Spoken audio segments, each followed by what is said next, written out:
नमस्कार, बहुत बहुत स्वागत है आपका। आप देख रहे हैं न्यूज एट वन। आपके साथ मैं कुणाल गोस्वामी और सुबह से लेकर दोपहर तक की आज की तमाम बड़ी खबरें क्या कुछ कहती है, जो लगातार सुर्खियों में है, हेडलाइंस में है और जो लगातार सियासत के केंद्र में बनती नजर आ रही है। पहली बड़ी खबर जिस पर हम रुख डालने जा रहे हैं, जहां पर अजमेर शरीफ दरगाह अब सवालों के कटघरे में है, क्योंकि हिंदू सेना की तरफ से अजमेर शरीफ दरगाह पर सीधा दावा ठोक दिया गया है।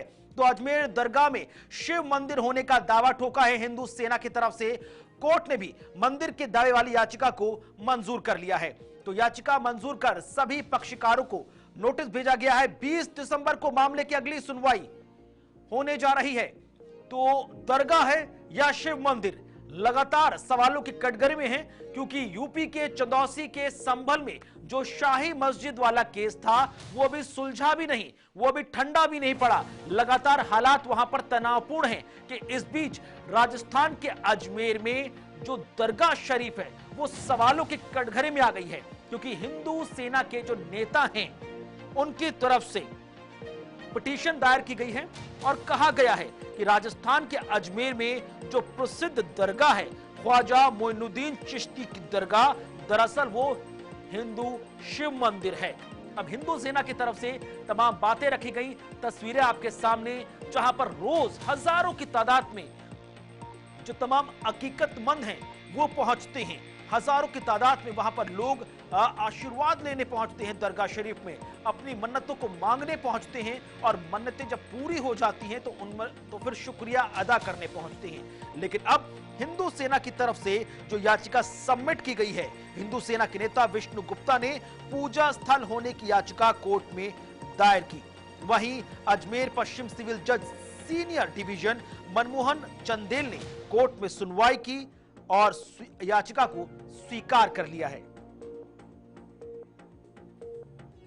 तो आखिरकार सबसे पहले आपको ग्राफिक्स के माध्यम से दिखाते हैं कि आखिरकार अजमेर शरीफ दरगाह जो इस वक्त सुर्खियों में है, पूरा मामला क्या कुछ कहता हुआ नजर आता है। सबसे आप पहले समझिए कि पूरा मामला आखिरकार है क्या। राजस्थान के अजमेर में स्थित एक प्रसिद्ध दरगाह है जिसे ख्वाजा मोइनुद्दीन चिश्ती दरगाह के नाम से जाना जाता है। हजारों की तादाद में, लाखों की तादाद में हिंदुस्तान भर से जो इस्लाम धर्म को मानने वाले लोग हैं वो यहां पर पहुंचते हैं। इसके अलावा हिंदू सेना के विष्णु गुप्ता ने हिंदू पूजा स्थल होने की याचिका कोर्ट में सबमिट की। बात यहीं पर नहीं रखी, अजमेर पश्चिम सिविल जो जज सीनियर डिवीजन मनमोहन हैं, उन्होंने कोर्ट में जो याचिका है उसको स्वीकार कर लिया। अब हिंदू मंदिर बताने वाली याचिका निचली अदालत में स्वीकार कर ली गई। जैसे ही स्वीकार कर ली गई उसके बाद कोर्ट ने सभी तीनों पक्षकारों को नोटिस दे दिया और उनका जवाब दाखिल करने के लिए कहा है। और ये कौन कौन से हैं? दरगाह कमेटी, अल्पसंख्यक मामलात और ASI यानी कि आर्कियोलॉजिकल सर्वे ऑफ इंडिया को सम्मन जारी किया गया। नोटिस जारी करने के बाद अब इस पूरे मामले पर जो सुनवाई है वो 20 दिसंबर को होने जा रही है। यानी कुल मिलाकर आने वाली 20 दिसंबर बहुत ज्यादा खास होती गई है, क्योंकि अजमेर दरगाह मामले पर सियासत भी गर्माती नजर आ रही है। ओवैसी ने कोर्ट में सुनवाई को गलत बताया कि आखिरकार ये मामला इतनी जल्दी कोर्ट में चला कैसे गया, सुनवाई कैसे हो गई और तीनों को नोटिस कैसे जारी कर दिया गया। रामगोपाल यादव समाजवादी पार्टी के राष्ट्रीय महासचिव कहते हैं कि प्रधानमंत्री स्वयं चादर भिजवाते हैं। बीजेपी के कई नेता वहां पर लगातार अपनी दुआ पढ़ते हैं, तो ये कैसे अमल में लाया जा रहा। अब क्या है दावा? लंबे समय से अजमेर दरगाह को मंदिर बताया जा रहा था। साल 2022 में हिंदू संगठन महाराणा प्रताप सेना ने, आपको बता दें, मंदिर होने का दावा करते हुए तत्कालीन सीएम अशोक गहलोत को पत्र भी लिखा था। अशोक गहलोत को पत्र लिखा गया, केंद्र को पत्र लिखकर इसकी जांच कराने की मांग की गई थी और महाराणा प्रताप सेना के पदाधिकारियों ने एक तस्वीर भी भेजी थी जो इस बात का प्रमाण कर रही थी कि दरगाह की खिड़कियों पर स्वास्तिक चिन्ह के निशान हैं। जी हां, अब संगठन के संस्थापक राजवर्धन सिंह परमार ने दावा किया था कि अजमेर दरगाह एक शिव मंदिर था जिसे दरगाह बाद में तोड़कर बना दिया गया। अब दरगाह को हिंदू मंदिर बताने वाले हिंदू सेना संगठन की तरफ से जो याचिका है वो कोर्ट में रखी गई। उसके बाद अब सुनवाई होने जा रही है। बहरहाल तमाम जो लोग हैं उनके किस तरह के बयान निकलकर सामने आ रहे हैं, सबसे पहले वो आपको सुनवाते हैं।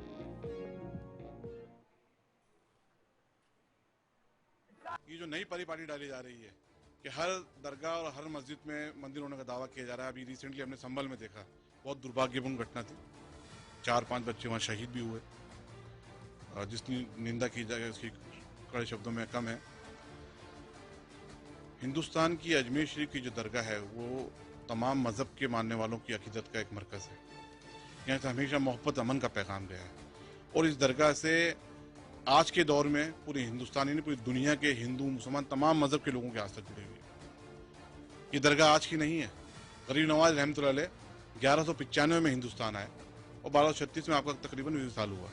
उसके बाद में दरगाह बनाई गई, पूरी समय समय पे इसका निर्माण होता रहा। ख्वाजा मोइनुद्दीन चिश्ती रहमतुल्लाह अलैह की दरगाह में मंदिर है और कोर्ट ने उसे एक्सेप्ट कर लिया, तो हम तो खैर ये मान के चल रहे थे, क्योंकि अभी संभल में जो शाही मस्जिद में एक पिटीशन फाइल की गई 1:30 बजे और 3:30 बजे कमिश्नर अपॉइंट हो गया और शाम को ही कमिश्नर सर्वे करने चला गया डीएम और एसपी को लेकर और तमाम अमले को लेकर। रिपोर्ट भी बनी, उसके बाद 3 दिन बाद नारे लगाते हुए आए और फिर जो हुआ आपके सामने, कभी मथुरा, कभी काशी, कभी बाबरी मस्जिद के फैसला आने के बाद जबकि हमने कड़वा दूध पिया था और मान लिया था देश हित में, ये सोच रहे थे कि अब कुछ नहीं होगा, लेकिन ये थमने का नाम नहीं ले रहा। तो नसीरुद्दीन चिश्ती और सरवर चिश्ती को दोनों को आपने सुना अजमेर दरगाह से, और जिस तरह से तमाम चीजें निकलकर सामने आ रही है, देखना बेहद खास होगा कि आने वाले वक्त में इस पूरे मामले पर अब सियासत किस तरह से गर्माती नजर आती है और साथ ही साथ इस मामले को सुलझाने के लिए किस तरह से पैरोकारी भी होती नजर आएगी। बहरहाल दूसरी तरफ आगे बढ़ रहे, बात कर रहे हैं हम संभल की, जो लगातार सुलगता जा रहा है। संभल में हिंसा तो रुक गई है लेकिन गुनाहगारों की धरपकड़ जारी है। यूपी से बड़ी खबर, संभल हिंसा के उपद्रवियों पर शिकंजा लगातार कसा जा रहा है। संभल हिंसा में एक और आरोपी को गिरफ्तार किया गया और इसी के साथ गिरफ्तार करने वाले दंगाइयों की संख्या 28 जा पहुंची है। दंगाइयों की संपत्ति से अब नुकसान की भरपाई के आदेश योगी आदित्यनाथ की तरफ से भी दे दिए गए हैं। तो यूपी के चंदौसी जिले के अंदर जो संभल है उसके अंदर शाही जामा मस्जिद के सर्वे को लेकर हमने देखा था, पिछले दिनों हिंसा हुई थी, दूसरी बार सर्वे होना था।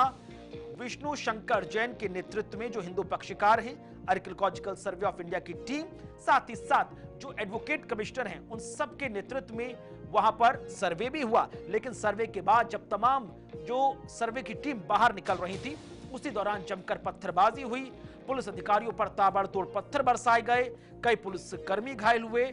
इस दौरान कुल 5 लोगों की मौत हुई है। प्रदर्शन के दौरान प्रदर्शनकारियों की तरफ से, विपक्ष की तरफ से कहा गया कि भाई पुलिस की गोली से इनकी मौत हुई। पुलिस में शासन प्रशासन ने साफ कहा कि यह भगदड़ और इन्हीं की आपस में गोलीबारी की वजह से इनकी मौत हुई है। तो हिंसा से जुड़े बड़े अपडेट आपके सामने, जहां पर उपद्रवियों के खिलाफ कड़ा एक्शन लिया जा रहा है। अब तक मामले में कुल 28 लोगों की गिरफ्तारी हो चुकी है। सीसीटीवी फुटेज और वायरल वीडियोस के आधार पर तमाम लोगों के फोटोज जारी कर दिए गए हैं। बुधवार को फोटोज के आधार पर 45 उपद्रवियों के पोस्टर भी जारी कर दिए गए और बहुत से उपद्रवियों का नाम और उनका पता भी सार्वजनिक कर दिया गया है, ताकि जल्द से जल्द उन सबको सलाखों के पीछे खड़ा कर दिया जाए। साथ ही साथ हिंसा में हुए नुकसान की भरपाई भी अब उपद्रवियों से ही की जाएगी। संभल हिंसा मामले में 120 दंगाइयों के फोटो भी जारी कर दिए गए हैं। पुलिस ने जनता से अपील की है कि इनको पहचाने और बताएं कि आखिरकार इनका नाम कहां के रहने वाले हैं। बहरहाल लॉ एंड ऑर्डर को मेंटेन करने के लिए 4 लोग एक साथ इकट्ठे नहीं हो सकते। धारा 163 लागू है, सुरक्षा व्यवस्था बेहद सख्त है, स्कूल कॉलेज बाजार खोल दिए हैं, लेकिन कोई गलत अफवाह ना फैलाए, लिहाजा सोशल मीडिया या इंटरनेट पूरी तरह से वहां पर बंद रखा गया है। तो तमाम चीजें जो निकलकर सामने आई हैं संभल हिंसा से जुड़ी हुई, लगातार मामले को आप देखें किस तरह से अभी भी सुर्खियों में है, क्योंकि अभी भी हमने देखा कि किस तरह से संभल में हुई हिंसा के बाद संसद के शीतकालीन सत्र में जमकर बवाल हुआ। विपक्ष की तरफ से इस पूरी हिंसा को लेकर शासन प्रशासन और योगी सरकार पर सवाल उठाए समाजवादी पार्टी ने। साथ ही साथ मुख्य रूप से जो मोर्चा खोल रखा है वो है संभल से सांसद और संभल के विधायक भी। बहरहाल कांग्रेस हो, समाजवादी पार्टी हो, अपोजिशन के अन्य राजनीतिक दल, सभी संभल हिंसा को लेकर इस वक्त राज्य से लेकर केंद्र सरकार से सवाल कर रहे हैं कि आखिरकार इस तरह से इतनी असहज स्थिति क्यों पैदा की जा रही है, जिसकी वजह से एक खास वर्ग को यहां पर असहजता और डर की भावना का सामना करना पड़ रहा है। बहरहाल लॉ एंड ऑर्डर को मेंटेन करने के लिए हमने देखा किस तरह से वहां पर जो अर्धसैनिक बल है उनकी तैनाती हो रखी है। स्कूल कॉलेज समय के साथ खोल दिए गए हैं, बाजारों को खोलने की बात भी सामने आई है, आम ट्रैफिक शुरू किया गया है, लेकिन इंटरनेट पर पाबंदी लगाई गई है। विजेंद्र सिंह इस वक्त हमारे साथ जुड़ रहे हैं ताजा जानकारी के लिए। विजेंद्र, मौजूदा स्थिति क्या कुछ निकलकर सामने आ रही है? लगातार हम देख रहे हैं कि किस तरह से एक एक करके कई दंगाइयों को पकड़ा जा रहा है, 28वीं गिरफ्तारी हो चुकी है, और अब ताजा जानकारी साझा करें। जी बिल्कुल जी कुणाल, मैं आपको बता दूं, यहाँ पर जो प्रशासन है वो कार्रवाई के लिए बिल्कुल बेहद गंभीर है और लगातार छापेमारी हो रही है। और जिन जो दंगाई थे उनकी पहचान कर सीसीटीवी के माध्यम से, फोटोओं के माध्यम से, और जो गुप्त सूत्र हैं, पुलिस ने अपने सूत्र भी लगा रखे हैं, उनके माध्यम से पूरी पहचान की जा रही है, धरपकड़ की जा रही है, लगातार गिरफ्तारियां हो रही हैं। और मैं आपको बता दूं, क्या पोस्टर लगाने की भी तैयारी चल रही है। जल्द ही संभल के चौराहे पर, अन्य जगह पर जो दंगाई है उनके पोस्टर लगाए जाएंगे और वसूली की भी बात हो रही है। वसूली किस तरह से होगी, जो नुकसान हुआ है वो तो आने वाला समय बताएगा किस तरह से प्रशासन काम करेगा। लेकिन फिलहाल जो नजरें हैं वो कल 29 तारीख पर है, क्योंकि कल कोर्ट में इस मस्जिद मंदिर के मसले को लेकर कल सुनवाई है। विष्णु शंकर जैन भी वहां पहुंचेंगे और जो ऋषिज राज हैं, जो यहाँ के मुद्दई हैं इस मामले में हिंदू पक्ष की ओर से, वो भी कोर्ट पहुंचेंगे। अब देखने वाली बात यह है, कल नमाज भी होनी है और कल कोर्ट में सुनवाई भी होगी। ये बहुत बड़ा मामला है। हालांकि प्रशासन पूरी तरह दोनों चीजों को लेकर के मुस्तैद है। ग्राउंड जीरो पर क्या लॉ एंड ऑर्डर को पूरी तरह मेंटेन किया गया है?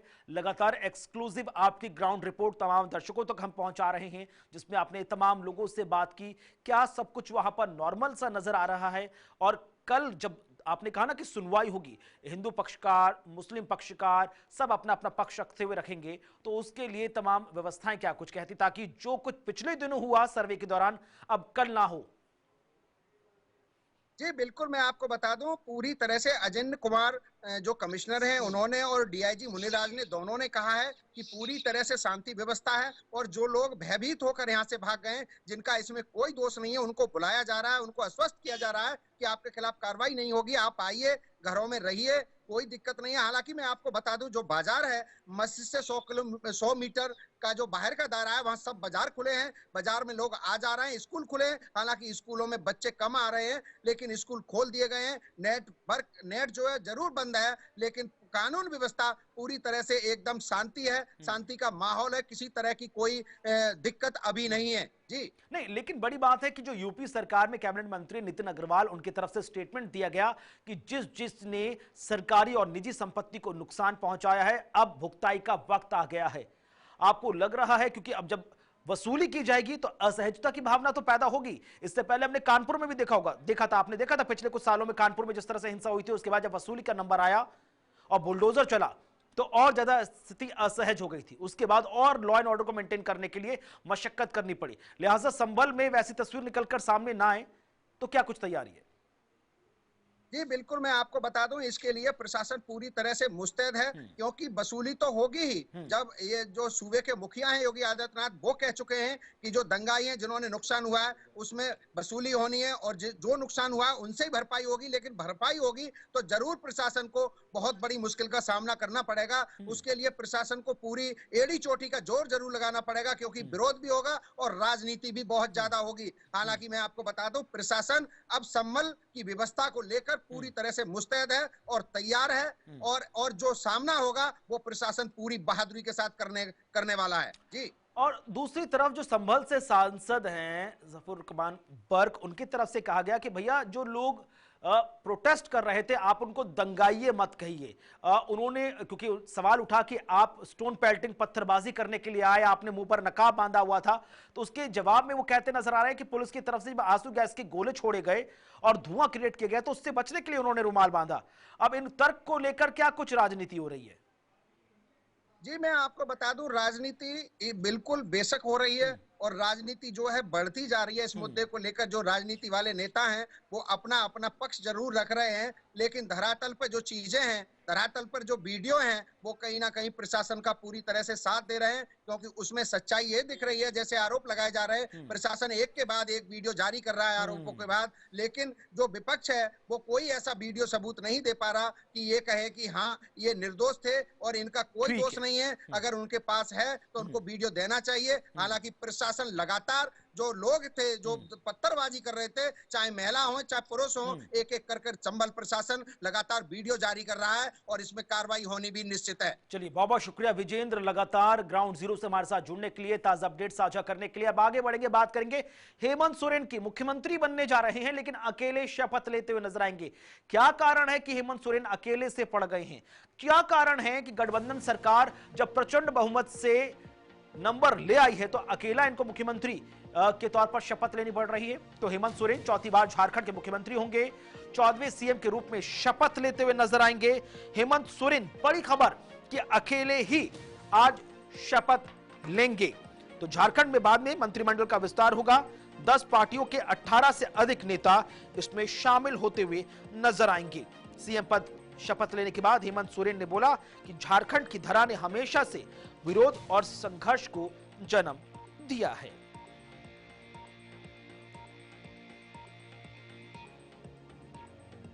बड़ी खबर इस वक्त सीधे रांची से जुड़ी हुई। वादों को पूरा करना है, बस यही हम सभी से यही कहना चाहेंगे कि अपना प्यार, आशीर्वाद, भरोसा जो आप लोगों ने दिया है पूरी ताकत के साथ अब हुआ सरकार, आप लोग की सरकार, हेमंत जी अब आपके सारे वादों को पूरा करने के लिए। देखिए मैं तो कहना चाहूंगी इसी को परिवार बोलते हैं।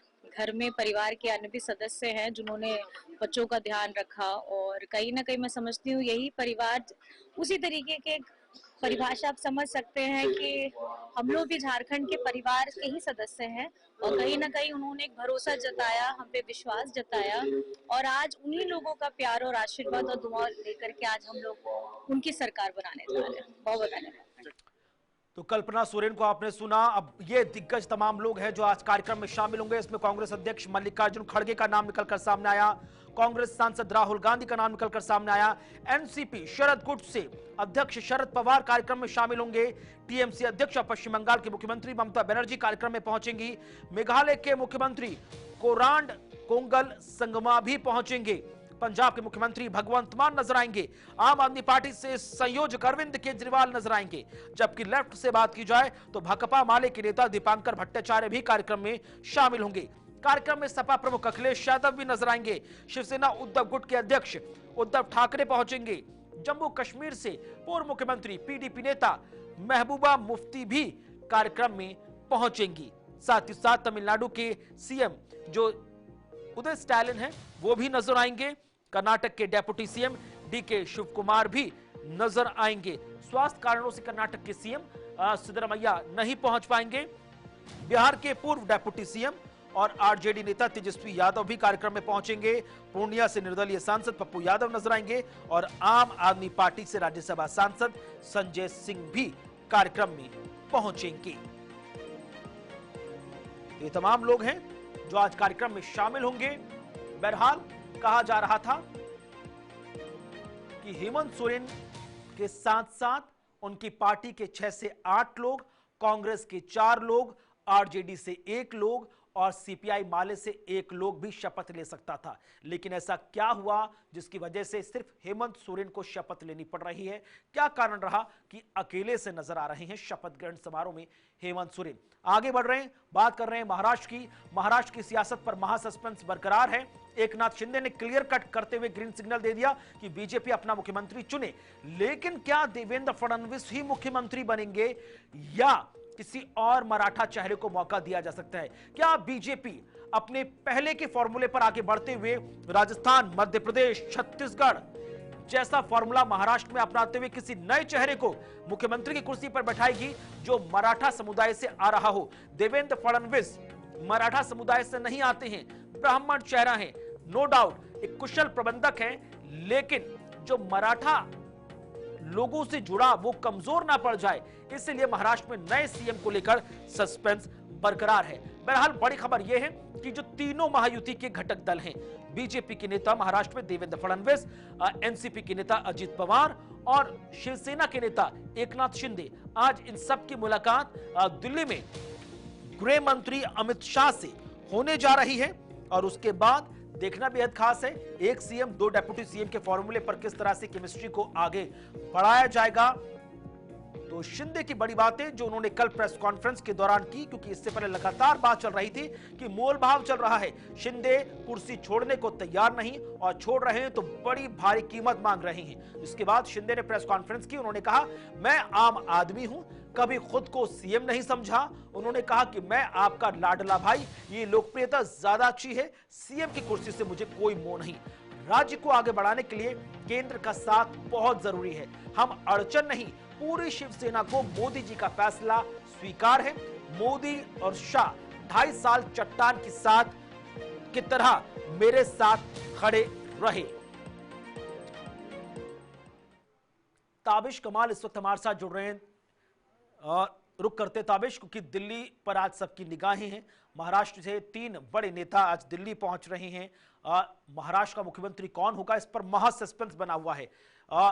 बीजेपी को ग्रीन सिग्नल दे दिया एकनाथ शिंदे ने, लेकिन क्या एकनाथ शिंदे क्या देवेंद्र फडणवीस ही मुख्यमंत्री होंगे, या हमने जो छत्तीसगढ़ में देखा नया चेहरा, राजस्थान में देखा नया चेहरा, मध्य प्रदेश में देखा नया चेहरा, तो महाराष्ट्र का नेतृत्व बीजेपी करेगी लेकिन नया चेहरा होगा।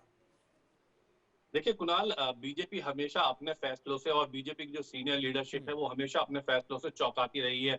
हमने हर राज्य में देखा है कि जिन चेहरों का नाम अक्सर चला है उनको तो मुख्यमंत्री बनाया ही नहीं गया है। ऐसे में हालांकि देवेंद्र फडणवीस का नाम चल रहा है, एकनाथ शिंदे ने साफ कर दिया है कि वो तैयार है। बीजेपी अगर चाहती है किसी को मुख्यमंत्री बनाना उसके लिए तैयार है। लेकिन जो हमारे पास सोर्सेज से खबर आई, क्योंकि आज देर शाम home minister Amit Shah meeting करने वाले हैं और तमाम पॉलिटिकल पार्टियों के लीडर शामिल होंगे, उसमें से खबर ये आई है कि 3 बड़े जो मंत्रालय हैं जो महाराष्ट्र की एक नींव माने जाते हैं, एक जड़ माने जाते हैं, वो 3 बड़े मंत्रालय कहीं ना कहीं एकनाथ शिंदे के खुद देने की तैयारी की जा रही है। यानी बार्गेनिंग गेम इस वक्त आप कहा जा सकता है चल रहा है। जो खबर आई है उसमें शहरी विकास मंत्रालय, लोक निर्माण और जल संसाधन विकास मंत्रालय, ये 3 बहुत अहम मंत्रालय हैं महाराष्ट्र की राजनीति में। ये तीनों मंत्रालय अब कहीं ना कहीं एकनाथ शिंदे को दिए जा सकते हैं। और दूसरी तरफ एक और फॉर्मूला दिल्ली में जिसकी चर्चा लगातार चल रही है, 2 डिप्टी सीएम होंगे, जिसमें से एक एकनाथ शिंदे की पार्टी से, दूसरे अजित पवार की पार्टी से।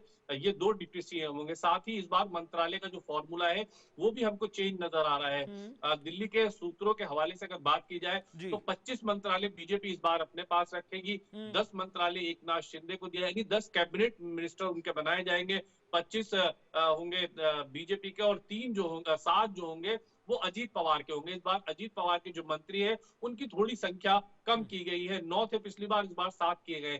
तो ऐसे में महाराष्ट्र के अंदर आज देर रात तक जो तमाम परिस्थितियां इस वक्त बनी हुई हैं वो साफ हो जाएंगी। ताबिश, ये चीज निकलकर सामने आई कि बीजेपी को या एनडीए को या महायुति को सबसे ज्यादा फायदा इसलिए हुआ क्योंकि एकनाथ शिंदे एक मराठी चेहरा है, मराठा से कनेक्शन उन्होंने बरकरार रखा, जिसका फायदा बीजेपी को हुआ।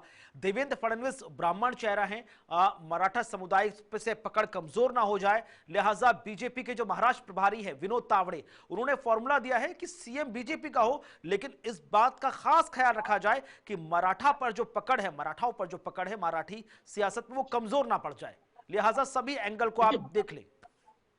देखिए, विनोद तावड़े खुद महाराष्ट्र से आते हैं, पार्टी के महासचिव हैं और बड़ी जिम्मेदारी उनको दी गई थी। चुनाव के दौरान उन्होंने एक बहुत अहम भूमिका निभाई है और जो रिपोर्ट वो लगातार बना रहे थे उस पर बीजेपी और जो उनके सहयोगी दल हैं वो लगातार काम कर रहे थे। दिल्ली में भी लगातार हम देख रहे थे कि महाराष्ट्र को लेकर के पार्टी बहुत सजग थी और कोई स्टेप ऐसा नहीं छोड़ना चाहती जिसकी वजह से किसी भी तरह से महायुति को किसी तरह का कोई नुकसान हो। और इसीलिए महायुति के जितने भी घटक दल थे वो बहुत फूक फूक कर कदम रख रहे थे, क्योंकि एकनाथ शिंदे जब शिवसेना उद्धव ठाकरे से अलग हुए थे, उन्होंने अपनी शिवसेना अलग बनाई थी, तो उन्होंने मराठा मानुष का नारा दिया था। आपको याद होगा उन्होंने कहा था कि वो शिवसेना रही नहीं जो उस एजेंडे को लेकर के चलती थी, मराठा हिंदुत्व। उन्होंने मराठा को प्रथम दृश्य दिखाने की कोशिश की थी और वही वजह थी कि लगातार अब शिंदे जो शिवसेना है उनके लोग बाहर मीडिया में आकर के बात कर रहे हैं, वो यही बात कर रहे हैं, चूंकि जो चेहरा था वो शिंदे थे, एकनाथ शिंदे चेहरा था और इसी वजह से इतनी बड़ी प्रचंड जीत हुई है। और कहीं ना कहीं राजनीतिक गलियारों में देखिए बात पूरी तरह से साफ है, जो मराठा मानुष का नारा एकनाथ शिंदे ने दिया था उसका फायदा तीनों ही दलों को मिला है, चाहे उसमें बीजेपी हो या एनसीपी अजीत पवार हो, और इसी का फायदा मिला और इसी फॉर्मूले को आज तय किया जाएगा। और इसीलिए बीजेपी देखिए कोई स्टेप ऐसा नहीं उठाना चाहती जिससे एकनाथ शिंदे नाराज हो या उनके विधायक नाराज हो, और बीजेपी ये भी मैसेज नहीं देना चाहती कि हम अपने सहयोगी घटक दलों को छोड़ करके आगे बढ़ना चाहते हैं। कुणाल, चलिए बहुत बहुत शुक्रिया ताबिश हमारे साथ सीधे दिल्ली से लाइव जुड़ने के लिए और विस्तार से जानकारी साझा करने के लिए। तो महाराष्ट्र में नया मुख्यमंत्री अगला कौन होगा, सस्पेंस बरकरार है। दिल्ली में लगातार मुलाकातों का सिलसिला सबकी निगाहों में है और इसी बीच अब आगे भी बढ़ेंगे। और उससे पहले आप देखिए शिवसेना शिंदे गुट से नेता गुलाब चंद दुबे जी इस वक्त हमारे साथ कार्यक्रम में जुड़ रहे। बहुत बहुत स्वागत, बहुत बहुत शुक्रिया सर आपका समय देने के लिए। कल तमाम कयासों पर, अटकलों पर, र्यूमर्स पर विराम लगा दिया एकनाथ शिंदे जी ने। उन्होंने कहा कि हमारा अनकंडीशनल सपोर्ट बीजेपी के साथ पहले भी था, है और आगे भी रहेगा। अब जब एकनाथ शिंदे जी दिल्ली जा रहे हैं, मुलाकात करेंगे गृह मंत्री अमित शाह से, तो सर भविष्य की तस्वीर आप कैसी देख रहे हैं? आप बड़े नेता हैं, अंदर खाने तमाम चीजें आपके सामने से गुजरती हैं, भविष्य की तस्वीर कैसी देख रहे हैं आप?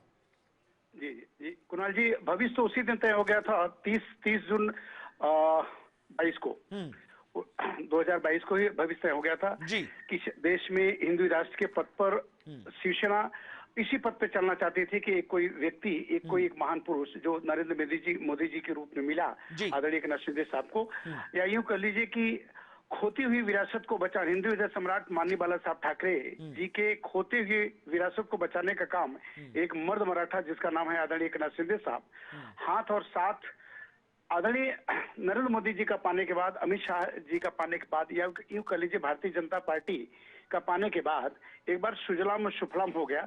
भविष्य तो उसी दिन तय हो चुका था। अब दिल्ली जाकर के वहां से लौटने का मात्र अपने इस गठबंधन धर्म का निर्वाह करने के लिए शिवसेना कटिबद्ध है। एकनाथ शिंदे जी का सर रोल क्या होगा, पहले तो ये बताइए। तमाम दर्शक सुनना चाह रहे हैं ना कि डिप्टी सीएम की भूमिका में होंगे, संयोजक की भूमिका में होंगे, तमाम जो नेता हैं बहुत बड़े लीड से 53 नंबर्स आपके आए हैं शिवसेना से, उद्धव ठाकरे जी की पार्टी से जस्ट डबल। तो जब नंबर ज्यादा हैं तो अहम जिम्मेदारियां भी होंगी सर। जी कुणाल जी, बिल्कुल आपने जो मेरे सामने प्रश्न रखा है इसका मैं बड़े सिद्धता के साथ जवाब देना चाहूंगा। एकनाथ शिंदे साहब दिल्ली से लौटते टाइम यही वहां से लेकर के एक मान सम्मान स्वाभिमान के साथ लौटने जा रहे हैं, वो होगा गठबंधन धर्म। गठबंधन धर्म का निर्वाह करने की कटिबद्धता को मद्देनजर रखते हुए कल प्रेस कॉन्फ्रेंस के सामने उन्होंने स्पष्ट कर दिया कि जो आदरणीय नरेंद्र मोदी जी का विचार होगा उस विचारों के साथ हैं, और चट्टान की तरह वो मेरे पीछे खड़े थे और हम भी उनके पीछे खड़े हैं। शिवसेना, भारतीय जनता पार्टी, विशेष करके नरेंद्र मोदी जी, अमित शाह के उन किए हुए जो भी निर्णय हैं उसके साथ शिवसेना खड़ी है। चलिए, क्योंकि आने वाले वक्त में सर बहुत सारी समस्याएं हैं वहां पर। जो कपास किसान हैं, सोयाबीन किसान हैं, उनकी समस्याओं का निदान करना, मराठा आरक्षण की मांग को भी एक सॉल्यूशन लेकर जाना, साथ ही साथ जो जब हम मुंबई की हम बात करते हैं, जो मायानगरी है उसकी अपनी खुद बहुत सारी समस्याएं हैं। लॉ एंड ऑर्डर एक बहुत बड़ी समस्या है जो हमने देखा पिछले कुछ समय में, नेता लगातार टारगेट किए जा रहे हैं, बॉलीवुड सेलिब्रिटीज भी असहज महसूस कर रहे हैं। क्या हम उम्मीद करें कि ये जो दूसरा टेन्योर है जो महायुति का, ये अपने आप में सब कुछ ठीक करेगा? गुलाब चंद जी, आवाज पहुंच रही सर आप तक? चलिए, बहरहाल आवाज नहीं पहुंच पा रही है। बहुत बहुत शुक्रिया उनका हमारे साथ फोन लाइन पर जुड़ने के लिए, ताजा अपडेट साझा करने के लिए।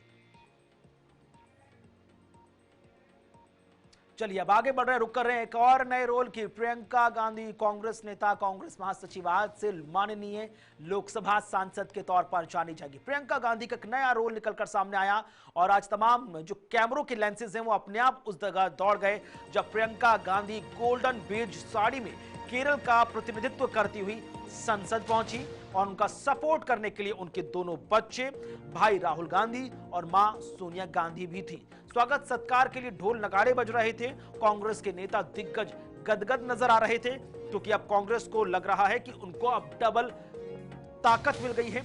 राहुल गांधी पूरी कांग्रेस पार्टी का शानदार तरीके से प्रतिनिधित्व करते हैं, लीडर ऑफ अपोजिशन हैं, और अब जब प्रियंका गांधी जो कांग्रेस का फायर ब्रांड चेहरा है, हर जगह जाती हैं तो लाखों की भीड़ एकत्रित हो जाती है। अब जब वो संसद पहुंची हैं तो संसद में किस तरह से वो कांग्रेस का और विपक्ष का प्रतिनिधित्व करती हुई नजर आएंगी। बहरहाल ये तस्वीरें आज सुबह की, जब ठीक 11 बजे प्रियंका गांधी वाड्रा ने वायनाड से लोकसभा सांसद निर्वाचित होने के बाद पद व शपथ ली।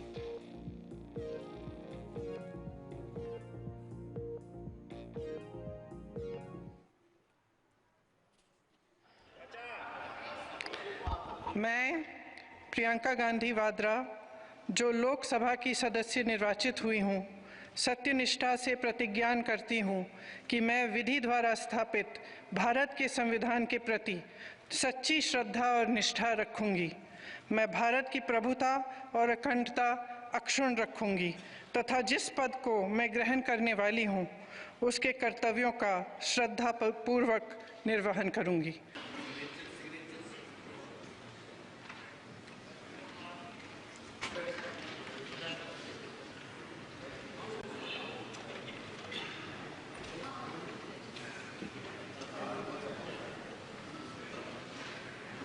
पर उस पर प्रियंका गांधी ने सीपीआईएम और बीजेपी के कैंडिडेट को मात दी है और अब लोकसभा सांसद के तौर पर वो नया रोल निभाती हुई नजर आएंगी।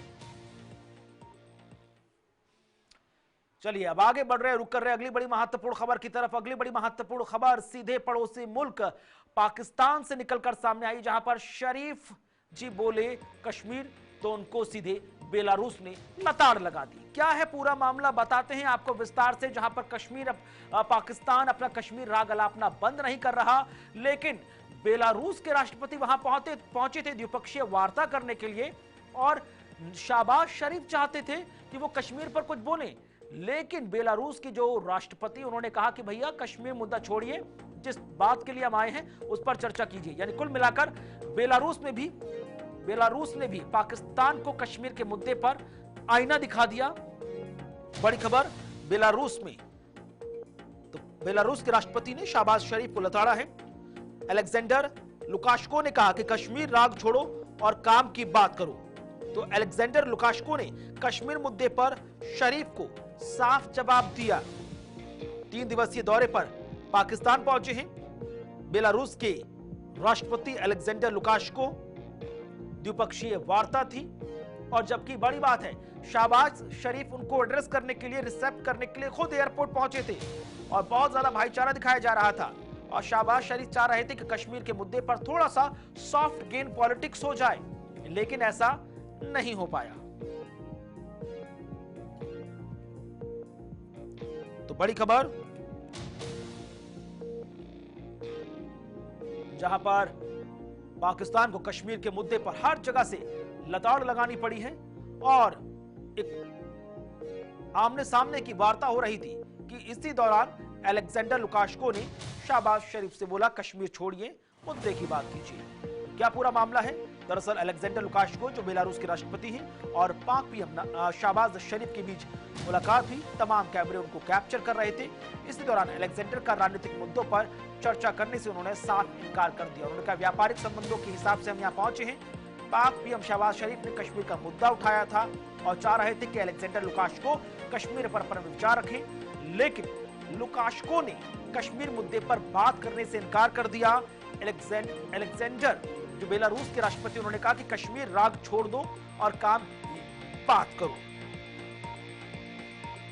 उन्होंने कहा कि मैं यहां केवल व्यवसाय और द्विपक्षीय सहयोग पर बात करने के लिए आया हूं। तो पाकिस्तान के कूटनीतिक प्रयासों पर फिर से सवाल अपने आप खड़े हो गए हैं। अलेक्जेंडर के बयान के बाद पाकिस्तान और पाकिस्तानी पीएम शरीफ शर्मिंदगी का कारण बन गए हैं, जबकि शरीफ ने प्रोटोकॉल तोड़कर खुद एयरपोर्ट पर गर्मजोशी से अलेक्जेंडर लुकाशेंको का स्वागत किया था। तो इतनी मेहनत की पाकिस्तान के पीएम शाहबाज शरीफ ने, लेकिन सब धरा का धरा रह गया।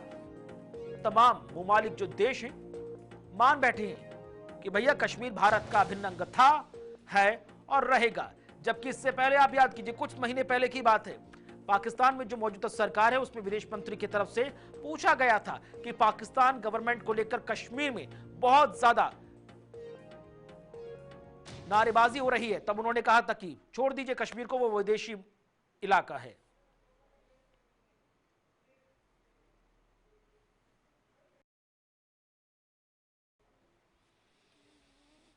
यहां पर एक छोटा सा ब्रेक ले रहे हैं, ब्रेक के बाद लौटेंगे तो बात करेंगे सीधे बांग्लादेश की, जहां पर लगातार कट्टरपंथ चरम पर है और कटघरे में खड़ा कर दिया गया इस्कॉन टेंपल को।